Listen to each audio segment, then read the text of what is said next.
Setelah dikaji, diselidik, tengok atas bawah apa semua, nak gantikan starter untuk boleh tekan chill auto.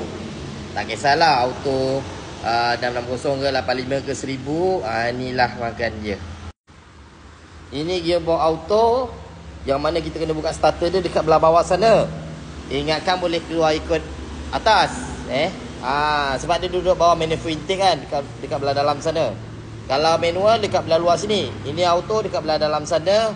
So dah kaji atas, dah kaji bawah, hujung. Ni dia, starternya dah keluar. Kena keluarkan alternator, kena cabur tie rod, baru senang kerja nak selak. Keluar ikut celah ni dekat celah ni lah tempat dia. Masak guys.